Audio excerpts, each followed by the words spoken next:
Hey, what's up everybody? Welcome back. I am James and you are watching Blue Dog Reptiles. I apologize about not getting a video out last week. We had uploaded one, but something happened with the algorithm and it actually deleted the video. So I do apologize for that. We were doing a Exoterra review, but I wanted to not keep you guys any longer. We actually moved the Mangrove into her forever home last night. We actually thought she was going to be bought yesterday, but the customers ended up backing out. So I had pulled her out of her other enclosure and moved her into this one. So sit tight. We are going to walk you through the entire build of how we made the Mangrove her forever home.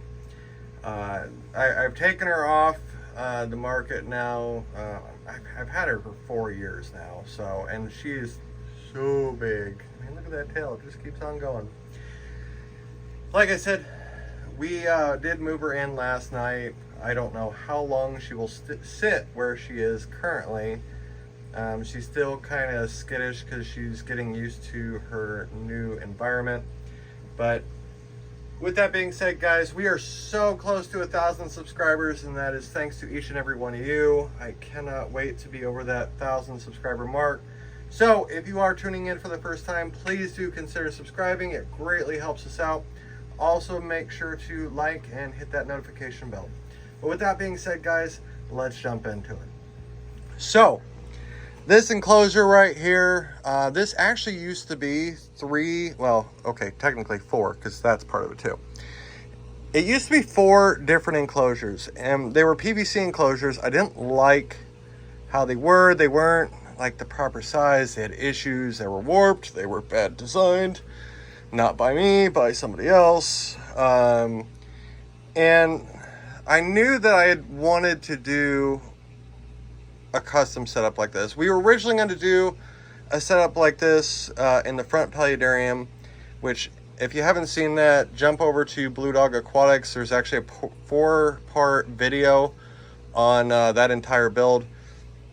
Now that one wasn't, it was supposed to be for the Mangrove, but I didn't design it correctly. I think she would have destroyed it, which I'm seeing with this one. She's already redecorating the new plants, and so I don't know how long the live plants will stick around before we put in fake plants that she can't uproot and can't do that. But anyway, let's start from the top. So this right here, we blacked out this part of the enclosure. Yeah, see, she's getting skittish because I'm moving. We put a Arcadia grow light in. We have the UVB, we have the basking bulb, and we have a fogger. We also have misting heads that are in there. They aren't hooked up yet. It is still an ongoing project because we're actually going to be running a misting system throughout the entire store, and so it will be connected into that system. We're just waiting on the parts, and then we got to start drilling tanks. So if you want to see that, let me know down in the comments. Next up, what we did is, now obviously you can see that there's some ledges in here, and you see how they look different than what the foam does? That's because those are actual floor pieces from the original enclosures. Now, I wanted to do kind of like a curved edge, that way I had landing points and places for her to come up and bask, but that one broke my saw and I got angry and I took a hammer to it, and that's the ledge that was left. So yeah, that's how that happened. Then I went and I actually used Drylock paint before I had absolutely anything in here, and I went along the entire thing, top, bottom, sides, everything. I wanted to make sure that it was completely watertight. I also made sure to do several layers on the bottom because with the fogger and the mistress going, I didn't want any chance for water to leak out. Yeah, see, look, she's basking. Oh, isn't she cute? She's so cute. I like her. I mean, why not? Next up, what I did was I actually used sheet boards of foam. I found that this is really good to use as a base layer. That way you're not using so much spray foam.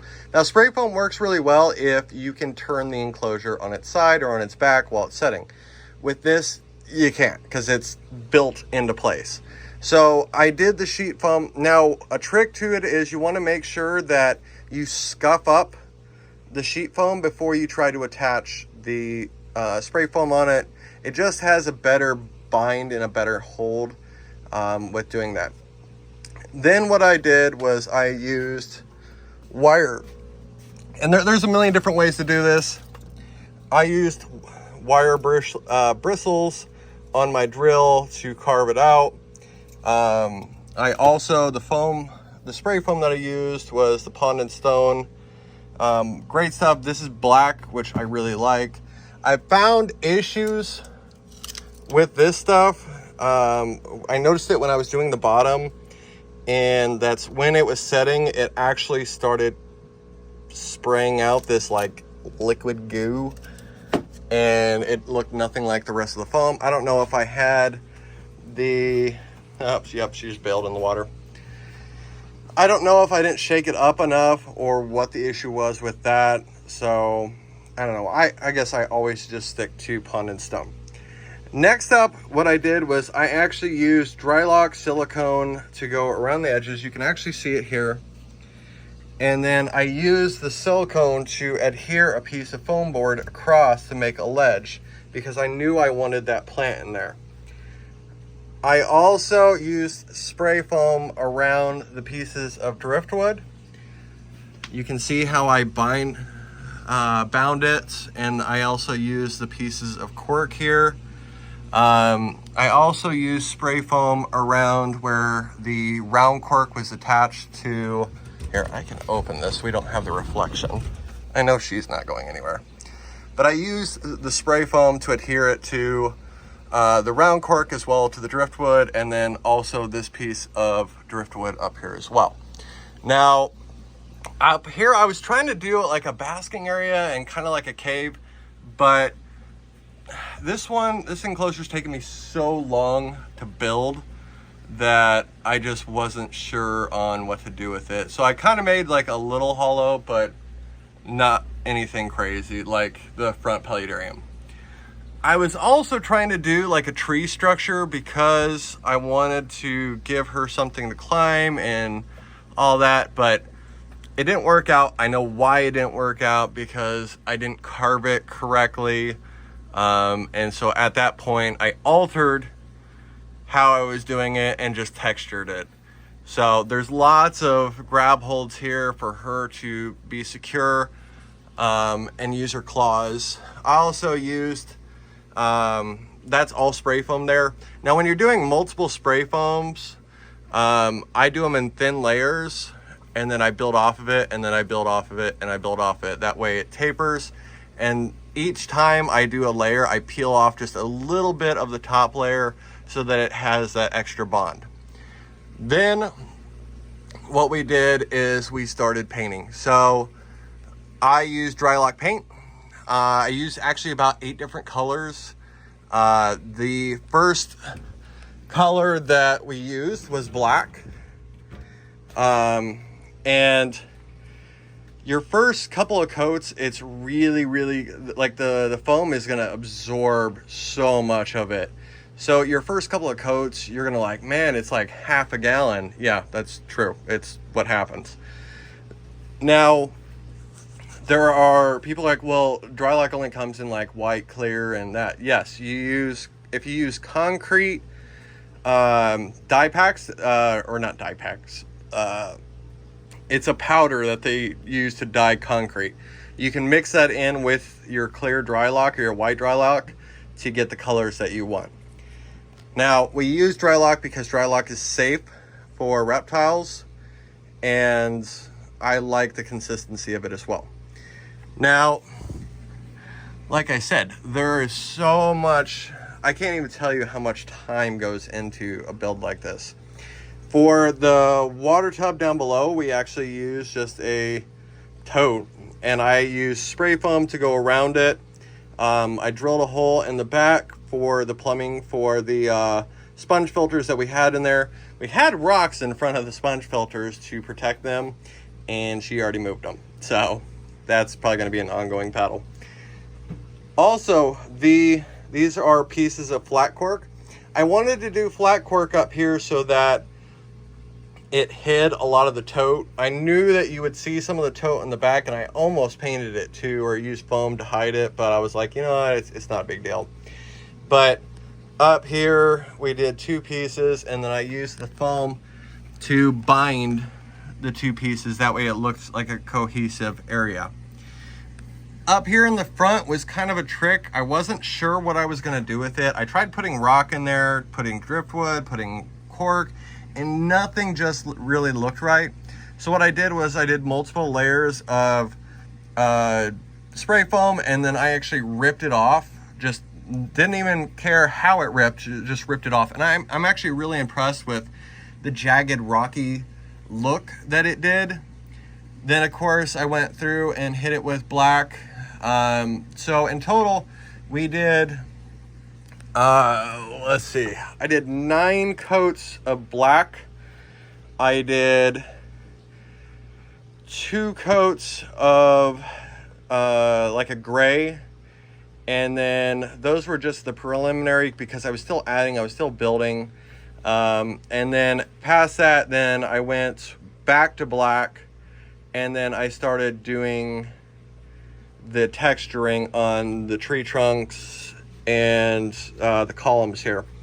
Now the background got a total of 9 coats of black, and then it got 2 coats of gray, and then it got another coat of black, and then it got just a dry brush of white to give it that rocky look.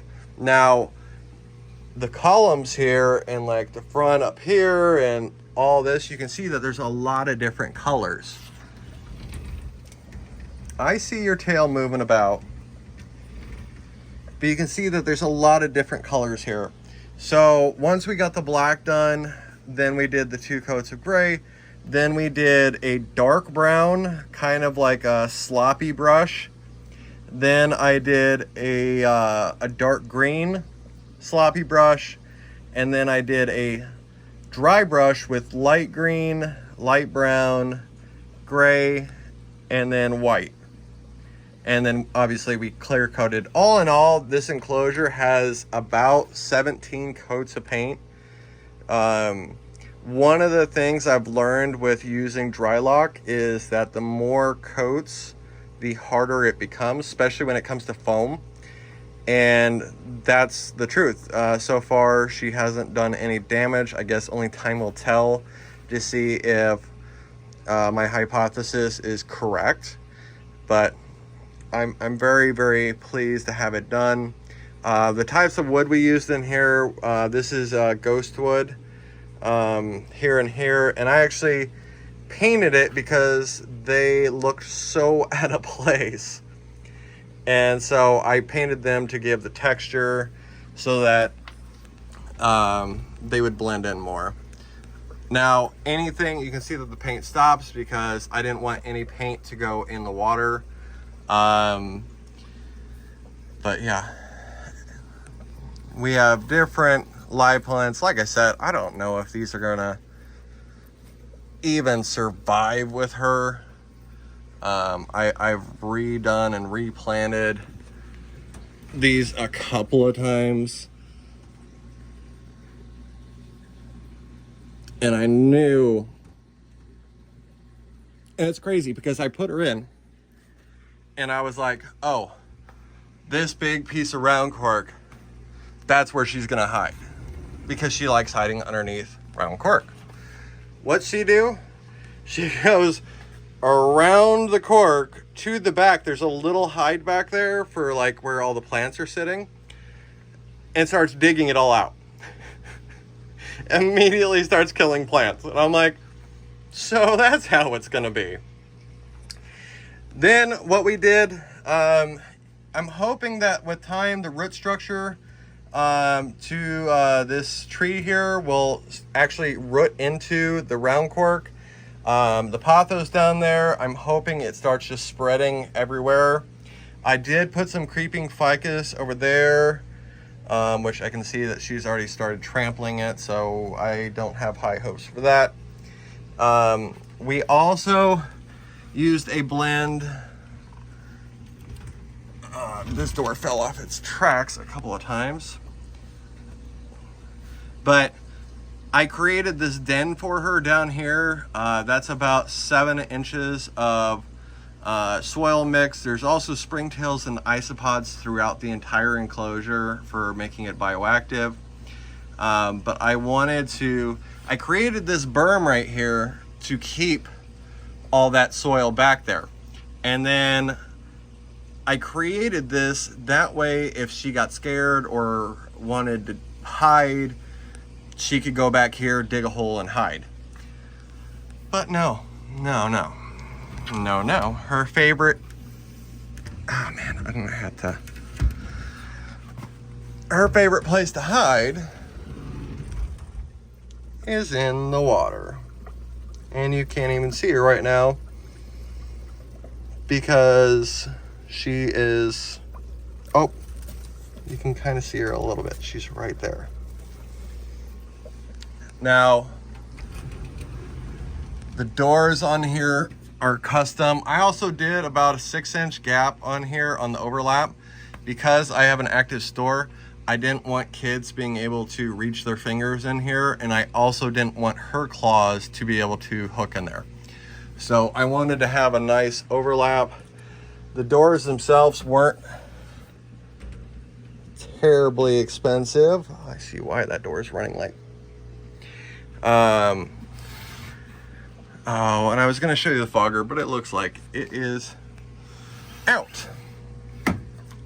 So yeah, guys, this build took me about 2.5 months.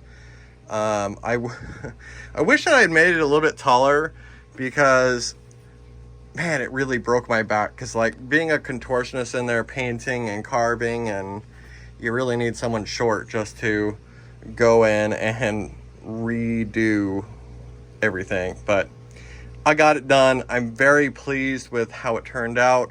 Let me know your guys' thoughts down in the comments below. Also, like I said, if you are tuning in for the first time, I hope you like this video. Please do consider subscribing. And yeah, guys, thank you so much for watching. Thank you for the support. And our Mangrove says goodbye.